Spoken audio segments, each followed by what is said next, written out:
विधानसभा की कार्रवाई आप देख रहे थे। इस वक्त की बड़ी खबर का रुख करते हैं, आपको बताते हैं उत्तराखंड विधानसभा सत्र के दूसरे दिन का हुआ आगाज। सदन के पटल पर रखे जाएंगे 2 अध्यादेश। विधेयक के रूप में सदन के पटल पर रखे जाएंगे अध्यादेश। लेखानुदान बजट पर भी होगी चर्चा और किया जाएगा पारित। कल 21,116 करोड़ 81 लाख का लेखानुदान पेश किया गया।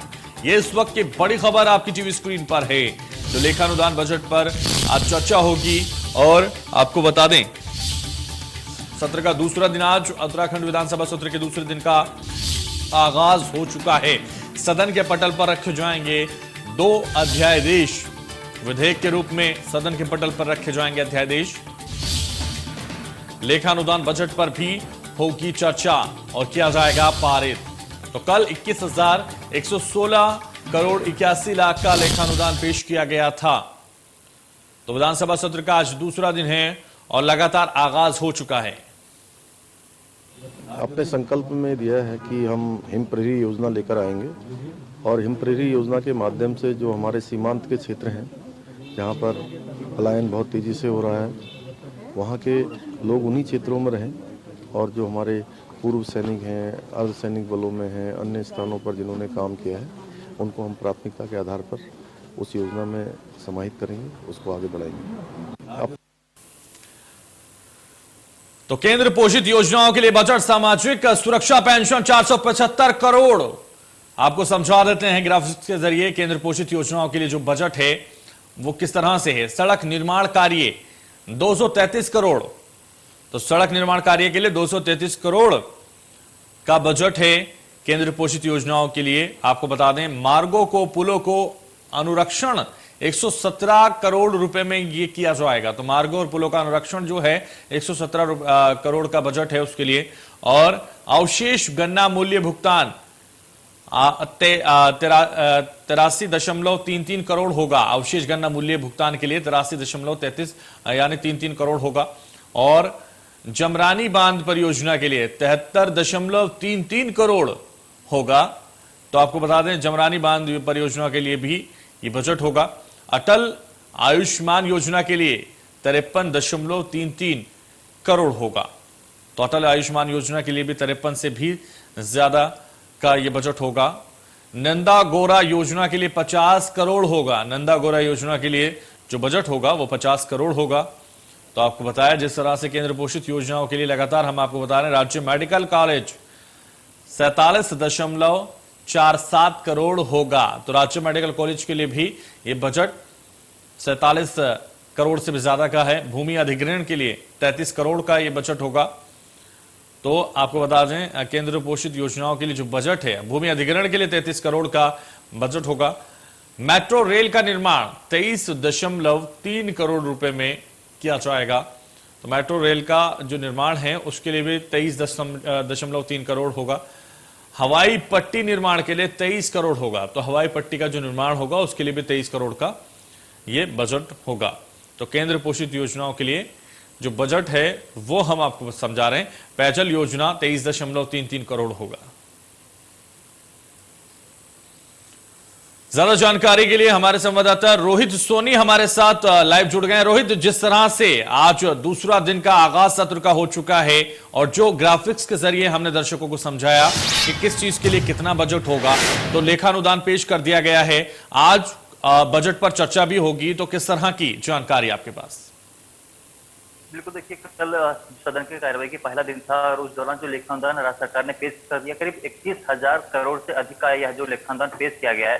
खास बात यह है कि इसमें 2 पार्टों में डिवाइड किया गया है। एक तो केंद्रांश यानी केंद्र की जो तमाम योजनाएं हैं उसके लिए, और दूसरा राज्य की जो योजना है उसके लिए बजट अलग अलग का प्रावधान किया गया है। फिलहाल देखें तो तमाम योजनाएं जो पहले से संचालित हो रही थी, खासकर अगर हम बात करें जो सड़कों से जुड़ी योजनाएं हैं, अटल आयुष्मान स्वास्थ्य से जुड़ी योजनाएं हैं, इसके अलावा तमाम अन्य योजनाएं चल रही है, आवास की बात करें तो इन सब योजनाओं के लिए अलग अलग बजट जारी किया गया जो आपने भी ग्राफिक्स के जरिए बताई है। लेकिन कुल मिलाकर देखें तो फिलहाल 4 महीने का लेखानुदान जो है राज्य सरकार ने पेश किया है। अब ये जो लेखानुदान 1 जुलाई तक का रहेगा और ऐसे में तमाम कोशिशें सरकार द्वारा की जाएंगी कि एक बार फिर से दोबारा सत्ता पर काबिज हुई भाजपा, तो तमाम रणनीतियां बनाने की शुरू की कवायद की गई थी।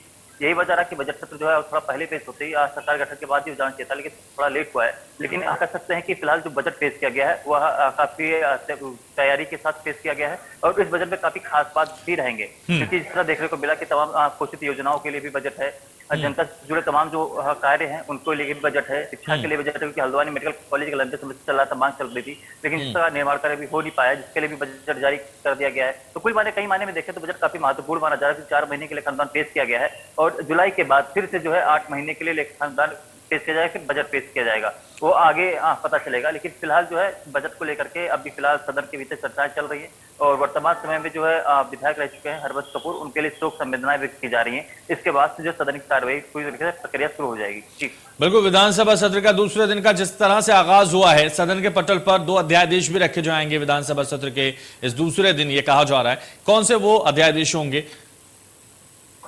बिल्कुल, देखिए अध्यादेशों की अगर हम बात करें, तमाम नियमावली बनाए गए थे, तमाम कार्य किए जाने थे, इसको लेकर अध्यादेश बनाए जाते हैं। इससे पहले भी अगर हम बात करें तो हर सरकार में जो है अध्यादेश रखे जाते हैं। राज्यपाल का बात धन्यवाद जो प्रस्ताव था उस पर अभी चर्चा किया जाना है। इसके अलावा बात करें तो जो उत्तराखंड विनिमय विधेयक जो है उसका पुनर्स्थापना किया जाएगा। कुल मिलाकर 2 जो है मुख्य रूप से अभी आज सदन की कार्यवाही में रहेंगे, क्योंकि राज्यपाल का अभिभाषण भी चर्चा होना इंपॉर्टेंट होता है, क्योंकि जो राज्य सरकार जो बनाती है राज्यपाल के लिए अभिभाषण जो होता है, उस अभिभाषण में मुख्य रूप से अगले 5 साल राज्य सरकार की क्या योजनाएं हैं, क्या रोड मैप है, उसमें उसको समाहित किया जाता है, तो उस पर भी चर्चा होना लाजमी है। लिहाजा आज बिल्कुल, तो चर्चा की जाएगी, सदन के पटल पर रखे जाएंगे और तमाम बजट पर चर्चा की जाएगी। आप बने रहिए हमारे साथ रोहित। आगे बढ़ते हैं, आपको बताते हैं उत्तराखंड में धामी सरकार के गठन के बाद मंत्रालयों का भी बंटवारा हो गया। मुख्यमंत्री पुष्कर सिंह धामी ने अपने पास 23 विभाग रखे हैं और वहीं सतपाल महाराज को पीडब्ल्यूडी विभाग की जिम्मेदारी सौंपी गई है। नई सरकार में वित्त मंत्रालय की जिम्मेदारी प्रेमचंद्र अग्रवाल को दी गई है।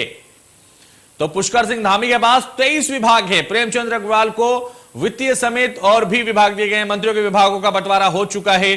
पुष्कर सिंह धामी के पास सूचना सहित 23 विभाग है। रोहित हमारे साथ बने हुए हैं। रोहित, जिस तरह से विभागों का बंटवारा हुआ, पुष्कर सिंह धामी के पास सूचना सहित 23 विभाग हैं और इसके अलावा और सभी विभागों का बंटवारा हो चुका है। किस तरह से बंटवारा किया गया और जो जिम्मेदारी दी गई है वो किस तरह से दी गई?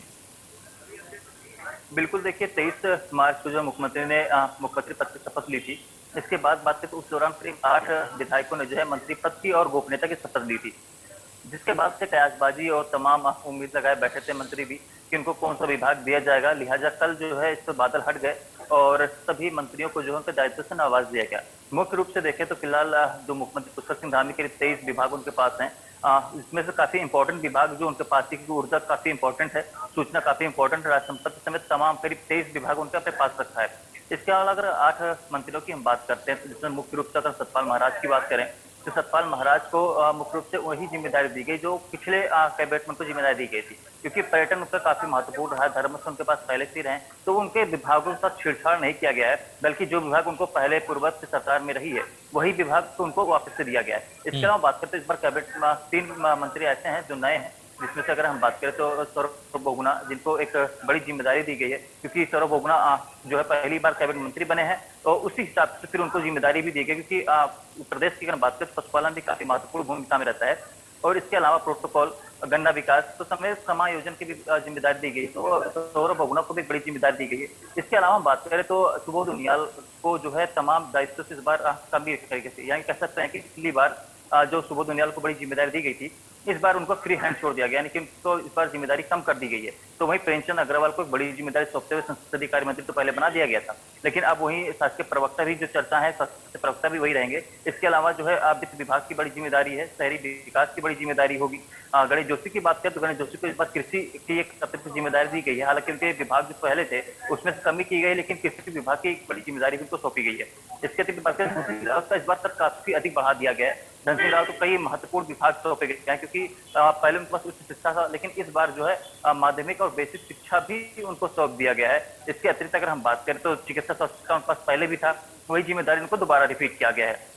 रेखा आर्या की बात करें तो रेखा आर्या को भी पिछली बार जो जिम्मेदारियां थी वही जिम्मेदारियां गई हैं, लेकिन इस बार जो खेल विभाग की जिम्मेदारी भी बिल्कुल, तो उनके कंधे पर वही बंधा दिया गया है। जिम्मेदारियां दी गई हैं जो पहले थी, और कुछ लोगों को नई जिम्मेदारियां दी गई हैं और कुछ लोग नए भी आए हैं, उनको भी जिम्मेदारियां दी गई हैं। अब देखना यह होगा कि जिस तरह से जिम्मेदारियां दी गई हैं बखूबी उनको निभाया जाता है या फिर उनमें कमियां या खामियां पाई जाती हैं। सबसे महत्वपूर्ण रोहित यही होगा। बहुत शुक्रिया तमाम जानकारी के लिए, हमारे साथ जुड़ने के लिए। और आपको बता दें फिलहाल देवभूमि में बस इतना ही। दीजिए मुझे इजाजत और आप देखते रहिए इंडिया न्यूज।